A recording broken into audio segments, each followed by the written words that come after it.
Ќе започнам со еден интересен пример кој што го слушнав на интернет за една приказка која што зборува дека за денот на жената на 8 март се отворила една невообичаена продавница каде што жените можат да си купат сопруг. Да, таму имало избор на сопрузи со различни квалитети и жената можела да си одбере некој од нив. Самата продавница се состоела од 6 спрата. Интересно било тоа што условот бил кога ќе бираш сопруг, можеш да го посетиш секој спрат, но кога ќе решиш да отидеш на следниот, не смееш да се вратиш назад. И сега жената влегува и го посетува првиот спрат. На првиот спрат пишува: овде ви нудиме мажи кои што имаат добра работа и убава плата.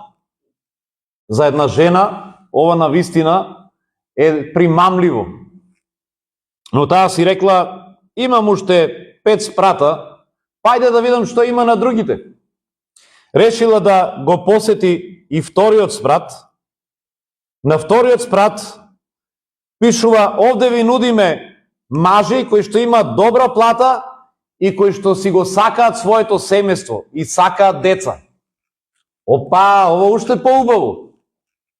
Жената се замислила, ама си рекла: ако ова е подобро од второто, веројатно на третиот спрат ми се нуди нешто уште подобро. Морам да отидам да видам што има и на третиот спрат. На третиот спрат се качува и пишува: овде ви нудиме мажи кои што имаат добра плата, кои што сакаат семејство и кои што изгледаат многу убаво, со убаво изгодно тело. Сега, тука жената вистински се замислила, рекла: вакво нешто ретко се наоѓа, и била во искушение да застане тука и да си одбере сопруг, ама знаела дека ја чекаат уште 3 спрата и решила да продолжи. Оди на четвртиот спрат. Сигурно сте сега љубопитни што ли се нуди на четвртиот спрат. Веројатно нешто уште подобро. На четвртиот спрат се нудат мажи кои што ги имаат сите овие 3 квалитети претходно, но плюс уште еден. Овие мажи сакаат да помагаат по дома. Спремни се да готват, да перат, да пеглат, се што треба. Ова веќе е слика за идеален маж. Што би посакала повеќе една жена? И таа си вели: се мислам што да правам, а мајде ќе отидам и на 5-тиот спрат.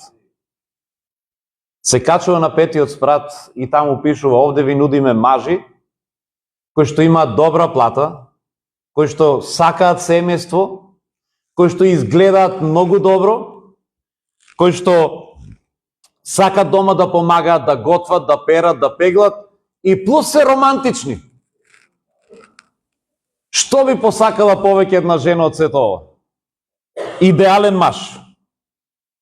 Но жената не можела да издржи, затоа што имало уште еден 6-ти спрат и рекла: ќе се качам, не може да биде полошо. Сега како одев беше од подобро уште подобро. Знаела дека ако се качи на 6-тиот спрат не може да се врати назад и дека мора да го одбере тоа што е на 6-тиот, а му рекла: мора да е таму нешто уште подобро, ама што би имало од сето ова што ни се нуди плюс, морам да отидам да видам. И се качува на 6-тиот спрат, 6-тиот спрат празен. Нема ништо.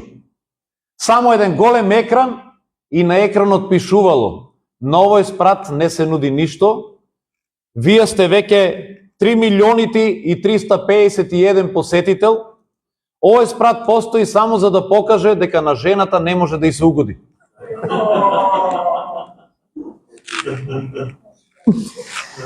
Се разбира, ова е шега, но а вие се чудите што ли ќе има на 6-ти спрат. Па што сакате повеќе од ова? Нели ви беше доволно оно што на 5-те спратови ви се нудеше? Ова е шега, можеби на сметка на жената, но факт е дека ние луѓето, не само жената, тешко се задоволуваме и кога нешто ќе добиеме, сакаме, ако може, плюс уште нешто. Интересно е што приказната продолжува и вели дека на другата страна на улицата следниот ден отвориле продавница каде што пак мажи може да си одберат жена. Сега може да замислите каква била понудата тука.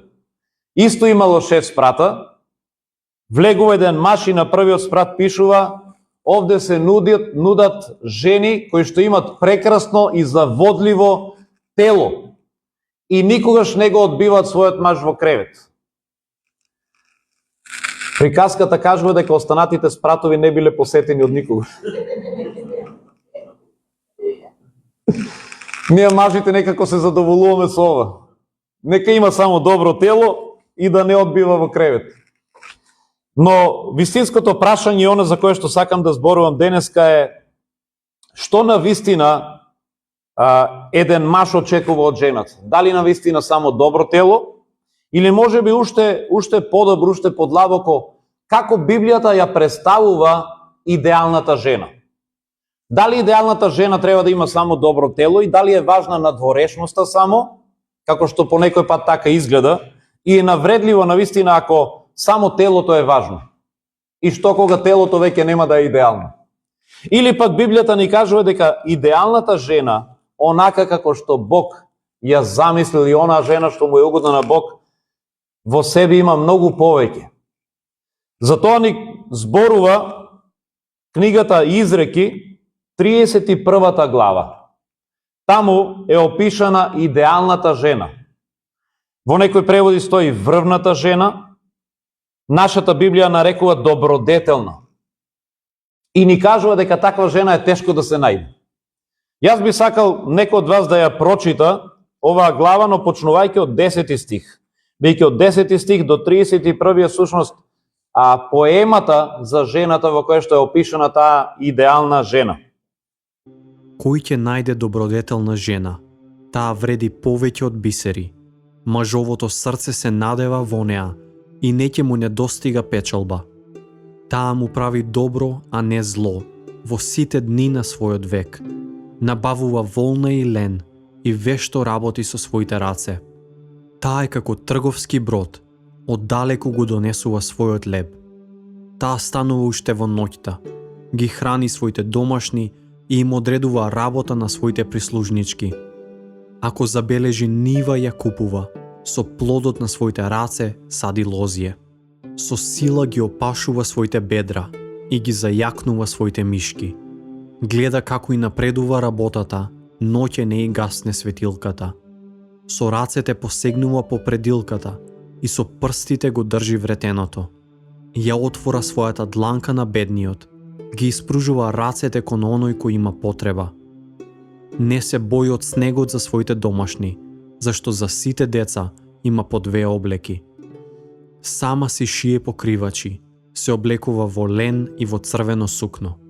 Мажот е славен на вратите, каде што седи со земните старешини. Ткае платно и го продава, и дава појаси на трговецот. Облечена е со сила и достоинство, и весело гледа на иднината. Мудро ја отвара својата уста, и побожна наука е на јазикот. Внимава на поведението на своите домашни, и не го јаде лебот на мрзливоста. Нејзините синови се подигаат и ја наречуваат среќна, и нејзиниот маж ја фали. Многу жени беа добродетелни, но ти ги надминуваш сите. Миловидноста е лажлива, убавината е суетна. Жена со страф од Господа заслужува пофалба. Дајте и од плодот на нејзините раце, и нека нејзините дела ја прославуваат на вратите. Ова е описот на идеалната жена според Божи критериуми или богоугодната жена. И кога ќе навлеземе во текстот ќе видиме дека има многу прекрасни особини или квалитети за кои што таа овде е пофалена и е воздигната. Но пред да зборуваме за квалитетите на жената кои што се наброени во овој текст, сакам како контраст да малку размислиме кој е идеалната жена денеска според критериумите на овој свет. Интересно, ако се вратиме можеби на назад само 10-20 години, ако пребарувате по некои списанија на стари весници или ако се сетите на рекламите, ќе видите дека жената беше представувана како добра домакинка.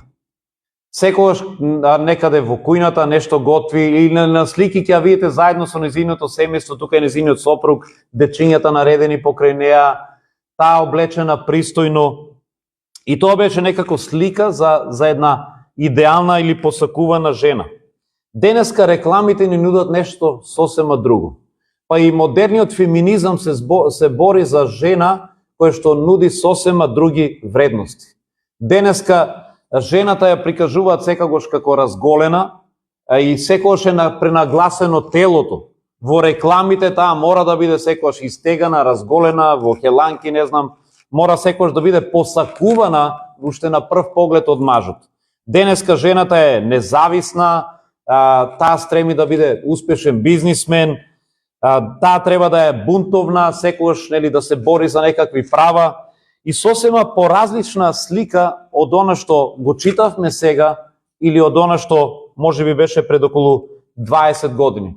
Дури модерниот феминизам, жената домакинка таа нејзина улога ја представува како робство. И денеска жената не сака да биде домакинка, затоа што да бидеш домакинка значи да робуваш на својот маж, да робуваш на децата, ти си заробена дома. Денеска дури и е непожелно за современата жена да биде мајка. Ако го слушате модерниот феминизам, тие поучуваат дека жената треба да биде слободна и дека децата ја држат роб. Дури и самата бременост ја држи во робство. Има многу примери на модерни феминистки кои што решиле да ја прекинат бременоста затоа што и го нарушувало убавото тело. Еднаш ви споделив за една жена која што решила да отиде на одмор на плажа, била бремена, не знам, во 5-6 месец, и кога размислила дека на плажата нема да изгледа убаво со поголем стомак, отишла и абортирала за да може на плажата да биде поубава. И вистинската добродетелна жена ни е представена овде како жена која што се грижи за домот, жена која што е добра мајка, жена која што е пофалена и од синовите и од својот сопруг, па и не само од нив, туку таа е пофалена и на градските порти или во советот, од целото собрание, од целиот град. Таа е позната по овие работи. И затоа е важно да се фокусираме на овие доблести, а не на она што светот ни го нуди како современа, посакувана жена. И пред да навлезем во текстот, би сакал да ви дадам и уште една интересна информација. Делот што го читавме овде во еврејската култура е познат како поема за жената. И почнувајќи од 10 стих, всушност тој е една посебна поема, една посебна песна. И ќе забележите дека тој не почнува од самиот почеток, 31 глава, први стих, него од 10 стих. И ако ги броите стиховите од 10 до 31, ќе видите дека всушност вкупно се 22 стиха. Точно толку букви има и еврејската азбука. Ова не е случајност. На еврејски овој текст секој еден стих започнува со една буква од еврејската азбука, подредени по ред. Значи, првиот стих започнува со првата буква во еврејската азбука позната како алеф, вториот стих започнува со бет, третиот со гимел и така секоја една буква е доделена за секој следен стих. Сега ќе се запрашате, на македонски нели тоа не е изводливо, не е така направено, но ако би било на македонски, тогаш првиот збор или првиот стих би започнал со буквата А, вториот со Б, В и така натаму. Кој е целта на ова нешто? Зошто оваа поема била направена на таков начин да е искористена еврејската азбука, користејќи ја секоја буква по ред? Целта на ова било затоа што оваа поема била дадена за да се учи на памет. Да, евреите ги училе своите деца, помеѓу нив ги училе за оваа песна да ја учат на памет. И една песна полесно се учи на памет ако има некаква логика, нели? Полесно се памти ако знаеш, првиот стих треба да е на А, вториот треба да е на Б и се подсетуваш. И така во нивниот јазик ова било полесно да се научи на памет. Но прашањето исто така е зошто оваа песна би ја училе на памет? Затоа што евреите сакале нивните деца, нивните синови и ќерки да знаат што е пример за добродетелна жена. Оваа песна станала узор, таа станала пример, модел за една добродетелна жена по која што треба да се угледаат и нивните ќерки и синовите да бараат таква сопруга. Затоа, како што денеска во школото учиме, нели, научи песничка за мајката, не знам, или за учителката, ова песна ја учеле во нивната култура за добродетелната жена. И затоа вреди да ги разгледаме квалитетите и особините во оваа песна, бидејќи тие биле квалитети на кои што требало да се угледа секоја жена тогаш, а верувам и денеска. И песната започнува со зборовите: кој ќе најде добродетелна жена? Таа е поскапоцена и од најскапоцените камења. Текстот има за цел да ни покаже дека добродетелна жена е тешко да се најде.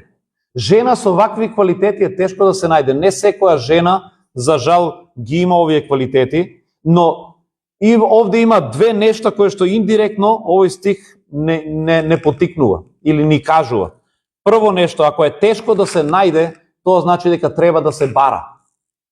Некако природно ни доаѓа, нели, стихот вели: кој ќе најде ваква добродетелна жена? Ама ако ја најдеш, знај дека таа е многу скапоцена, вреди да ја бараш, вреди да ја најдеш. Таа вреди повеќе од сето богатство што ќе ти го понудат. Вреди да најдеш ваква жена. Ако ја имаш, радувај се.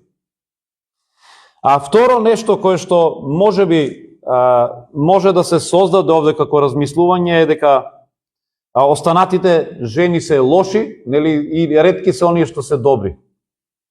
Или пак може да се создаде слика дека тешко е да се најде само добродетелна жена, а мажи добродетелни има колку сакаш.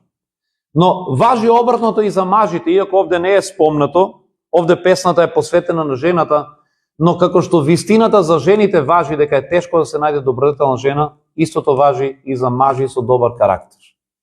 Тешко е да се најде во суштина човек кој што ги гради еден квалитетен карактер, богоугоден. Вие жените треба да стремите за еден ваков карактер, за овие квалитети. Ние мажите исто така треба да стремиме за квалитети кои што ќе да направат богоугодни. Но во овој случај и денеска денот е посветен на жената, па ќе зборуваме за жената, не за мажот. И веднаш, ако читаме втори стих, веќе жената е поврзана со незиниот сопруг. Таа е дел од домот, таа е дел од еден брачен завет. И овде вели едно нешто што е за ваквата жена добродетелна, што е карактеристично, вели: срцето на незиниот маж е убедено во неа. Тој нема да остане без добивка. Или во преводот што го читавме, вели: срцето на незиниот маж има целосна доверба во неа. Тој верува. Тоа е поентата. И сега, ова е важно од неколку причини. Прво, една од најважните работи во бракот е довербата. Реално, она што ние мажите го сакаме кај нашата жена, ние сакаме жената да има, нели, убаво тело, да е убава и наликно. Едно нешто што можеби најмногу ни значи ако треба да зборуваме за карактерот е да можам да и верувам на мојата сопруга. Еден маж сака да има доверба во својата жена. Тој сака да знае дека таа жена нема да го изневерува, дека ќе мисли за негово добро, дека тој не треба да се плаши дали ќе ја најде со некој друг или можеби ќе му го пропусти домот или ќе ги искористи неговите пари. Тој сака да и верува на својата жена. И Библијата вели добродетелната жена е таква. Тоа е жена на која што срцето на мажот целосно има доверба во неа. Тој може целосно да и верува. Колку е прекрасно кога мажот може да и верува на својата жена. Затоа една од најважните работи во бракот е довербата. Ако во бракот нема доверба, тогаш тој брак не може да опстане. И жално е, и можеби најмногу во еден брак боли изневерената доверба. Ништо не боли толку кога еден маж и обратно, нели, ќе биде изневерен во бракот. Затоа е голем благослов да имаш жена на која што можеш да и веруваш 100%. Овде вели целосно и верува на неа. И 12 стих објаснува и зошто. Вели, затоа што таа ќе му прави или му прави добро во сите дни на неговиот живот. Тоа значи дека тие не се ривали во бракот, како што денешниот феминизам учи. Денешниот феминизам ја свртува жената во непријателство кон мажот. ја учи жената да го гледа мажот како непријател, како некој кој што е нејзин соперник и таа треба да се бори против него, треба да се бори за незините права или за што и да е. Но Библијата учи дека мажот и жената не се непријатели. И дека таа треба да се грижи или добродетелната жена всушност му мисли добро и му прави добро во сите дни на неговиот живот. Кога еден маж знае дека може да се потпри на незината жена, на неговата жена, кога тој знае дека таа му мисли добро и дека има доверба, знаете ли колку значи тоа за еден маж? Тој може да напредува и тој не мора да се плаши дали има непријател во неговиот дом. И ќе видиме подоцна што тоа значи и во неговата кариера понатаму и во неговиот напредок.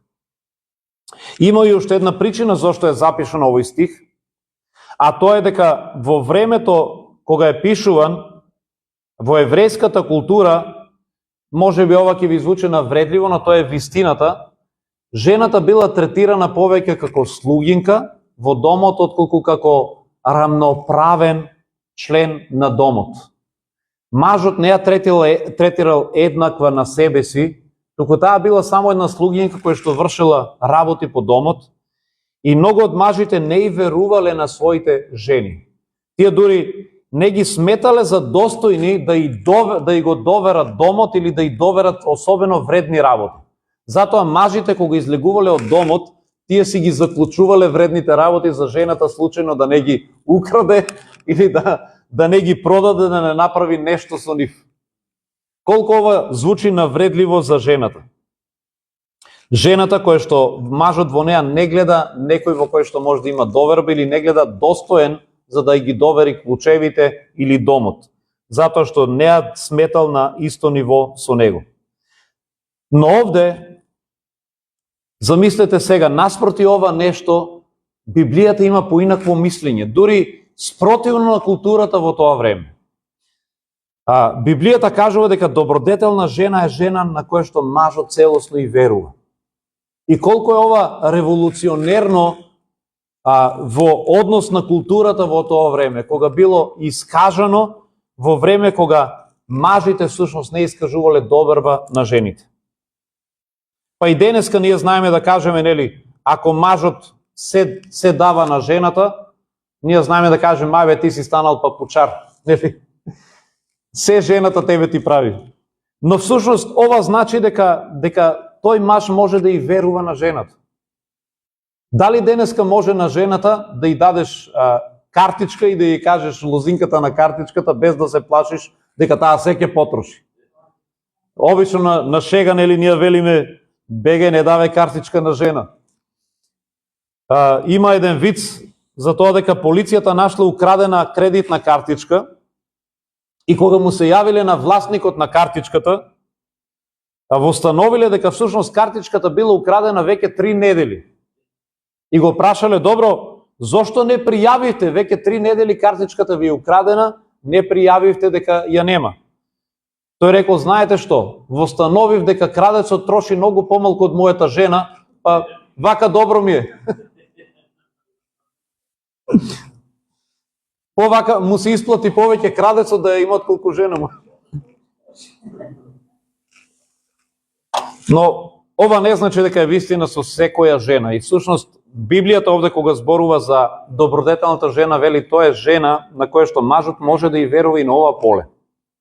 Тој може да ги довери финансиите, домот и да не се плаши дека таа ќе ги злоупотреби.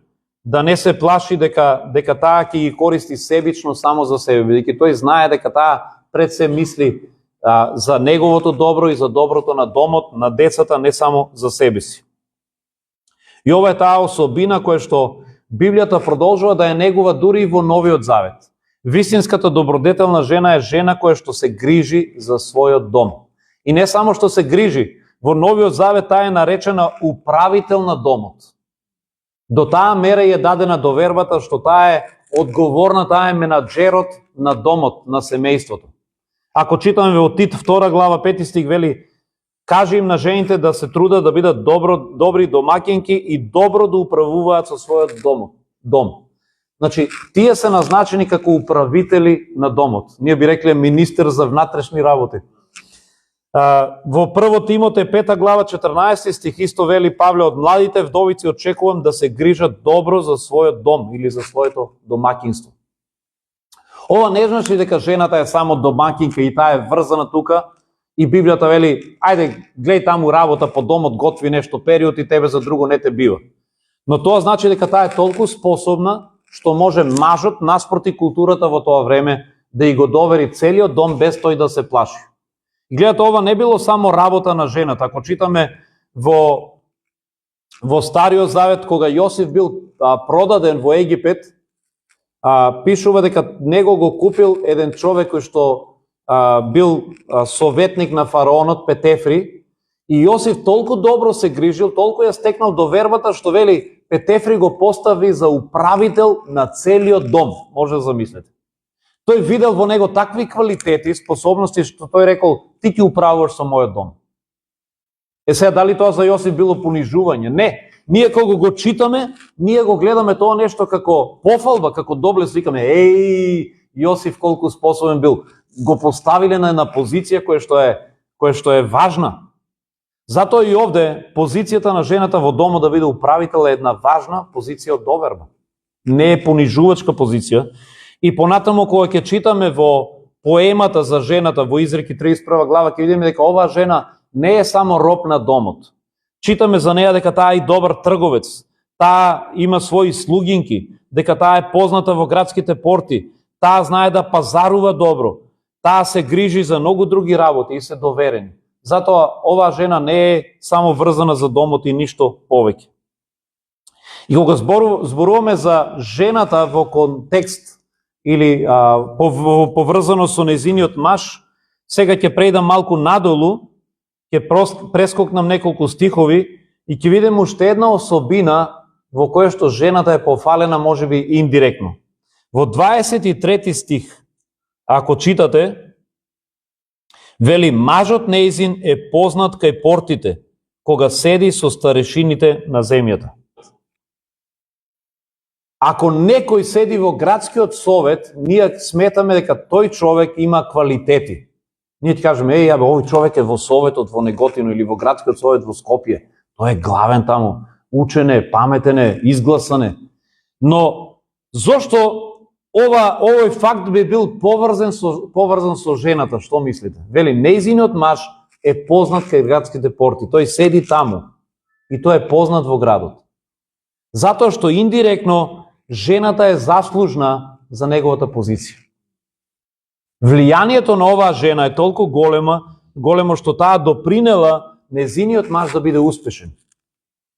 Кога вие сте жена со богоугоден карактер, вие можете да помогнете вашиот сопруг да напредува. И кога вашиот сопруг ќе напредува, тоа е, верувајте, и ваша заслуга. Има една поговорка, сте ја чуле, таа гласи: мажот е главата, ама жената е вратот. Сте ја слушна, нели? И сега, кога ние велиме мажот е главата, велиме: јас што ќе одлучам, тоа ќе биде. Јас сум главен во домот, мојот збор е важен. И ние велиме: да, ама жената е вратот. Што значи тоа во суштина? Дека жената може да влијае на мажот. Таа може да го насочи неговото срце на исправен пат или на погрешен. И во Библијата имало случаи и за едното, и за другото.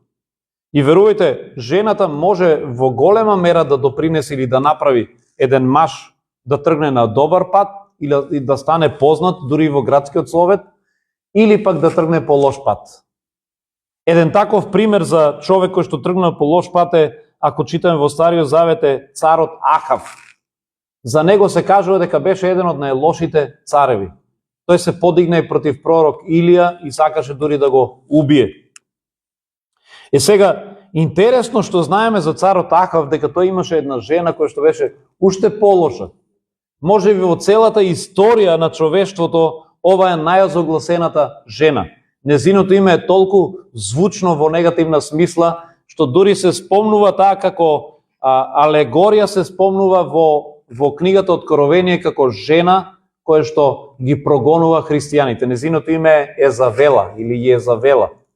Таа беше едно лошо влијание на својот маж.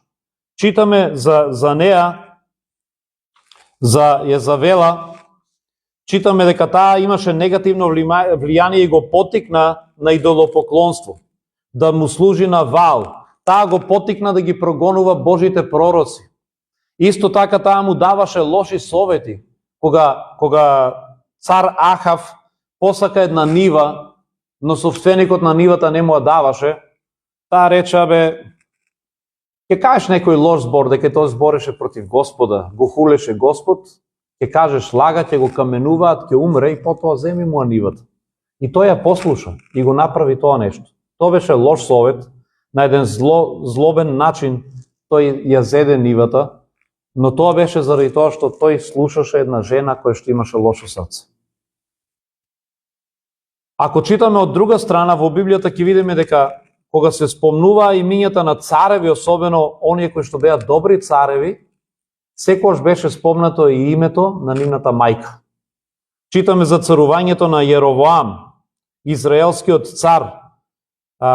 Вели, му беа 16 години кога се зацари и царуваше 52 години во Иерусалим, а мајка му се викаше Ехолија. И тој правеше се што е право во Господовите очи. Зошто неговата мајка би била спомната овде во контекст дека тој беше цар што правеше се што е добро во Божите очи? Ако не, фактот дека неговата мајка влијаеше на еден позитивен начин. И тоа го среќавам и кај други цареви. Кога ќе се спомне некој цар беше добар цар, правеше се што е добро во неговите очи и веднаш потоа пишува, а неговата мајка беше таа и таа, спомната по име. Вие можете и како жени, и како мајки да влијаете многу на сопрузите или на вашите синови. Овде, овој цар беше добар благодарение на тоа што имаше мајка која што го советуваше добро. Читам истото тоа нешто и за Тимотеј, кога апостол Павле зборува за неговиот ученик Тимотеј, тој во 1 Тимотеј 1 глава 15 стих вели: искрената вера што беше најнапред во твојата баба Лиода и потоа во твојата мајка Евника, сега ја гледам и во тебе. Овде Павле сака да укаже верата што ти ја имаш, посветеноста и тоа срце што го љуби Бог, го имаш заради твојата баба и заради твојата мајка. Тие таа вера ти ја пренеле на тебе. И ова зборува многу за тоа колку вие како жени можете да влијаете на својот сопруг и на своите деца, на своите синови и ќерки. Затоа овде кога се вели незиниот маж е познат на градските порти, индиректно заслугата е нејзина, бидејќи таа има големо влијание. Замислете ако таа би била жена која што оди наоколу и прави работи кои што донесуваат лоша репутација. Замислете ако таа жена би била позната како жена која што е нечесна, блудничка или оди наоколу само оговара, безделничи, колку тоа би се одразило и на незиниот маж. Ајде да не се лажеме, ние не можеме да кажеме, па дури во нашата култура, не можеме да кажеме тоа што она си прави си е нејзино, тоа што он си прави си е негово. Па и денеска во нашата култура многу значи што дома ќе прави жената или мажот. И најчесто ние ги поврзуваме и ќе кажеме, знаеш ли која може жена на овој?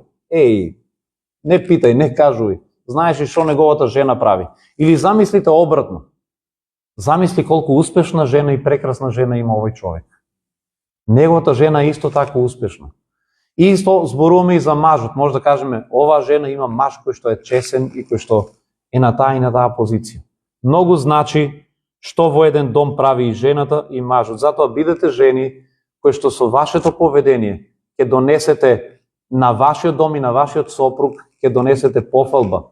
Ќе можете да донесете чист и свет образ, за да може мажот да зборува со гордост за вас и да каже, имам прекрасна жена која што е моја поддршка во секое време и во се ме поддржува. И јас можам да се потпрам на неа. И благодарение на тоа, вашите мажи успеваат. Сега, бидејќи немаме време, другите работи може да ги поминеме така пона брзина, но факт е дека освен овие квалитети и особини, оваа поема изобилува со други квалитети кои што ги спомнува за жената. Читаме, например, во стиховите од 13 до 19, дека таа е трудолюбива и вредна. Оваа жена не е мрзелива жена. Вели, таа работи со рацете и се грижи за домот и за семејството. Таа е активна, таа е организирана, таа е одговорна. Истото тоа нешто го гледаме и во 27 стих. Вели го надгледува домакинството свое и не јаде леп во мрзливост. Значи не е некоја кој што чека само мажот нешто ако донесе и таа си ужива и се потпира на него. Таа самата е вредна и самата допринесува. Понатаму во 4 стих вели кажува дека таа е мудра и е предприемчива. Таа размислува, планира, управува всушност не во 4, во 16 стих, управува со работите на домот. Ако читаме во стих 16 вели, ќе помисли ли за некаква нива, ја купува и од плодот на рацете своји таа насадува лозје. Ова значи дека оваа жена се занимава и со бизнис, со трговија. Таа гледа која нива е добра, ја проценува и вели, мажу, јас сакам да ја купам таа нива и сакам да ја работам. Таа нива ќе ни донесе добивка. Оди ја купува нивата и вели и со своите раце посадува лозје. Но кога зборуваме за нејзиниот карактер исто така, не само за нејзината успешност, за предприемчивост, за организираност, ако збориме за нејзиниот карактер, ќе видиме дека таа исто така има добро срце. Во стих 20 ни се кажува дека оваа жена е жена која што има милосрдно срце. Вели, дланката своја му ја отвора на сиромав и раката своја на оној кој има нужда или потреба и му ја подава. Ова жена не е од оние кои што имаат се, ама не даваат ништо. Не е од оние кои што се збогатиле па велат, шо сега, јас ли нив ќе ги оправам сега, кој мене ми дал па и јас да дадам. Ова е жена која што и понатаму задржува едно милосрдно срце. Таа секогаш е спремна да подаде и да помогне на оној што е во потреба. Затоа овде ни се кажува дека таа помага на сиромашните, на оние кои што се во потреба, покажува љубов и сочувство кон другите. Дали си ти таква жена? Жена која што не е фокусирана само на тоа да што повеќе во домот приграби, да што повеќе направи, да што повеќе успее, него велеш, да, Бог ми дал мене, па сакам и јас кога има потреба на некого да помогнам. Да, Бог ме благослови мене и фала ти Боже за се што имаме дома. И што имаме и голема куќа, и што имаме и убава кола, и што имаме и лозје. Фала ти Господи за се, но не ми е целта само да трупам богатство. Ако можам на некого да помогнам, јас сакам да го направам тоа нешто. Таква е добродетелната жена. Во стих 30, пак ако читаме, ќе видиме една особина која што за нас е посебно важна. Овде вели, милосрдноста е примамлива, убавината е суетна или минлива, но жена која што се плаши од Господа е достојна за пофалба. Која особина овде е нагласена кај оваа жена? Што е на нешто што оваа поема ни кажува дека е најважно од се друго, дури е поважно и од убавината. Замислете, за вас жените може би едно од најважните особини е убавината. Да не се лажеме, жената сака да биде убава. И на нас мажите ни е драго кога нашата сопруга е убава. И вие трошите многу време, многу пари во тоа да бидете убави. И нема нешто лошо во тоа, но овде Библијата ни кажува дека постои нешто многу подобро, многу поважно и што не е минливо. Убавината вели е минлива, но има нешто што е многу поважно за вас, христијанките жени, од убавината. Што е тоа? Стравопочит кон Бога, да. Жената која што се бои од Господа. Овде е нагласена таа духовна компонента. Вие како христијанки, и тоа ни го кажува и Новиот Завет, важно е, мислам, добро е да си чувате вашата убавина, да се грижите за неа, но уште поважно е да чувате вашата внатрешна убавина или вашата поврзаност со Бога. Вашата духовност е многу поважна од убавината. Веќе убавината, Библијата вели еден ден ќе замине, сите ние ќе остариме и колку и да се трудиме, нема да сме толку убави како млади што сме биле. Ама има едно нешто што останува трајно, а тоа е нашата вера во Господ. Ова мора да го негуваме. Затоа овде текстот ни кажува жената која што се бои од Господа, таа е достојна за пофалба. Тоа е нешто многу поважно. И немојте тоа да го заменувате за ништо друго, веќе тоа останува трајно. Незината вистинска убавина е духовна, а не само надворешна. И тоа ни го кажува и апостол Павле. Апостол Павле кога дава совет до жените во неговите посланија, тој вели вашата убавина нека не биде само надворешна, нека не биде во плетењето на коси, во дотерување, во скапи облики, нека биде вели во срцето, нека биде во карактерот, во духовноста, во посветеноста на Господа. Тоа е нешто кое што е многу поважно. Како заклучок може да кажеме дека добродетелната жена е жена која што се бои од Господа, таа е мудра, ни е представена како мудра жена, таа е трудолюбива, таа е грижлива и доверлива, жена на која што мажот може да и верува, таа се грижи за својот дом, таа е пофалувана од својот маж и од своите деца, и таа е некоја на која што мажот може да смета и да се довери. И токму затоа ваквата жена, сетете се, Библија, текстот започнал или поемата започнал со зборовите е поскапоцена од бисери. Кој ќе најде ваква жена, тој треба да биде среќен и радосен човек. Некој човек рекол, јас знам дека мојата жена е духовна жена и дека таа е водена од Светиот Дух, затоа што ако не беше таква, како ќе најдеше ваков убав маж како мене? Сега, нека Господ ви помогне на вас, жените, да можете да растете и да ги градите овие квалитети. Да се трудите да бидете благослов на вашето семејство, на вашиот дом, на вашите сопрузи, да бидете поддршка, да можат тие да се потпрат на вас, да се гордеат со вас.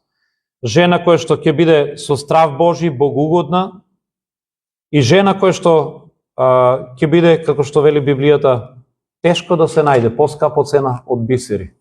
Еве, денеска во чест на жената, оваа порака беше повеќе за вас жените, а за нас мажите нека биде поттик, особено оние кои што се уште можеби не се во брак, да си најдат жена која што е според овие квалитети, жена која што ги поседува овие особини. Амин.